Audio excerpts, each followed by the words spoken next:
ہم تو ان کے لیے بھی دعا کرتے ہیں. اللیگل ہونے کا یہ مطلب تو نہیں ہے کہ اگلا مر جائے, اتنا بڑا جرم تو نہیں تھا بیچاروں کا, لیکن چونکہ اللیگل تھے اس لیے ان کو ہائی لائٹ نہیں کیا جا رہا دنیا ان کو, کیونکہ اگر ان کو زیادہ پروٹوکول دیں گے تو پھر لوگ کہیں گے چلو پھر ہم بھی نکلتے ہیں, شاید ہم بھی ڈوب گئے تو شہادت کا اجر ملے گا ہمیں بھی. وہ لیگل گئے تھے نا, پرمیشن کے ساتھ گئے تھے, اس لیے تو یہ بھی ہمارے ملک میں یہ بیماری زیادہ ہے. جہاں دیکھتے ہیں طاقتور اور کمزور تو ہمیشہ طاقتور کے خلاف ہو جاتے ہیں. یہ نہیں دیکھتے کہ یہاں غلطی کس کی ہے, کمزور کی غلطی ہے یا طاقتور کی غلطی ہے. ڈرائیونگ میں ایسا بہت ہوتا ہے. میں ریوو میں ایک دفعہ اپنی گاڑی میں جا رہا تھا, ایک شخص اتنا غلط آیا نا آگے, بڑی مشکل سے میں نے یعنی بریک لگا کے اس کو بچایا. تو میری وجہ سے نہیں, اس کی وجہ سے نا, اس کے غلط کی وجہ سے کوئی دوسری بائک اس سے ٹکرا گئی. اچھا ہم اپنے خراما جا رہے ہیں, 2-3 انکل نے بائکیں میرے پیچھے بھگائی ہیں کہ اس کو پکڑو, حالانکہ میری ذرا بھی غلطی نہیں تھی اس میں.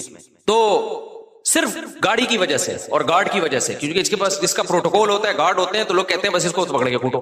وہ روک رہے, میں آرام سے چلا رہا ہوں. تو وہ گاڑی وہ خیر جب قریب آئے تو مجھے پہچان گئے نا, وہ پہلے تو ڈانٹ رہے ہیں نا, پیچھے سنا رہے ہیں گاڑی ایسی کی تیسی. تو یہ بھی ایک شو مارنے کا شوق ہے کہ ہم گارڈ وارڈ سے ڈرتے, یہ پتہ ہوتا کیوں ہے.